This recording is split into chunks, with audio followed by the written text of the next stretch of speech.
ભારતમાં લોકસભા ચૂંટણીને લઈને ચૂંટણી પંચે તડામાર તૈયારીઓ શરૂ કરી દીધી છે। ત્યારે આ વખતની લોકસભા ચૂંટણીમાં કુલ કેટલો ખર્ચ થશે તે અંગે સેન્ટર ફોર મીડિયા સ્ટડીઝ દ્વારા એક ચોંકાવનારું અનુમાન લગાવવામાં આવ્યું છે કે આ વખતની સામાન્ય ચૂંટણીમાં કુલ 1.20 લાખ કરોડનો ખર્ચ થશે, પરંતુ તેમાંથી ચૂંટણી પંચ માત્ર 20%નો જ ખર્ચ કરશે અને બાકીનો બધો જ ખર્ચ રાજકીય પક્ષો અને ઉમેદવારો ઉઠાવશે। નમસ્કાર, ગુજરાત જો ટીવીની સાથે હું છું મિક્ષુ ઠક્કર। આ ખર્ચ કેટલો મોટો છે તે આ વાત પરથી જાણી શકાય છે કે આ ચૂંટણી ખર્ચમાં સરકાર 8 મહિના સુધી 80 કરોડ ગરીબોને રાશનનું વિતરણ કરી શકે છે। જો આવી જ રીતે ભારતમાં ચૂંટણી પર મોટા ખર્ચાઓ થતા રહ્યા તો વિશ્વની સૌથી મોંઘી ચૂંટણી કહેવાશે। એટલું જ નહીં, ચૂંટણી ખર્ચ દર 5 વર્ષે બમણો થતો જાય છે। જેમ કે 2019ની લોકસભા ચૂંટણીમાં કુલ 60,000 કરોડનો ખર્ચ થયો હતો, તેના પહેલા 2014ની લોકસભા ચૂંટણીમાં કુલ 30,000 કરોડનો ખર્ચ થયો હતો।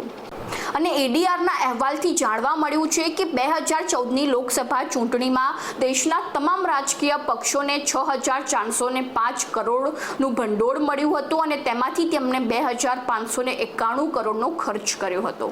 2019માં ભાજપે 303 સીટ જીતી હતી, તેથી એ હિસાબે સરેરાશ ભાજપને એક સીટ પાછળ 4.4 કરોડનો ખર્ચ થયો છે। ત્યારે તેની સામે કોંગ્રેસે 52 સીટ જીતી હતી, તેથી કોંગ્રેસને એક સીટ જીતવા પાછળ 12 કરોડ રૂપિયાનો ખર્ચ થયો હતો।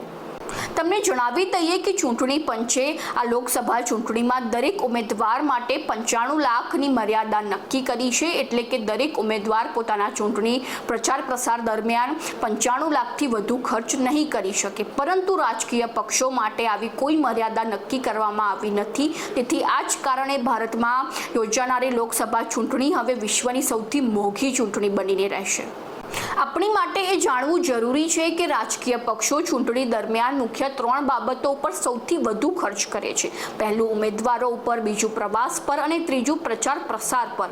જ્યારે કોઈ પણ પક્ષનો સ્ટાર પ્રચારક તે દિવસભર અનેક રેલી યોજતો હોય છે, ત્યારે તે સમયે તેને પ્રવાસ માટે હેલિકોપ્ટર સર્વિસનો ઉપયોગ કરવામાં આવે છે અને તેમાં પણ 2019માં ભાજપે જ પ્રવાસ પર લગભગ 250 કરોડનો ખર્ચ કર્યો હતો।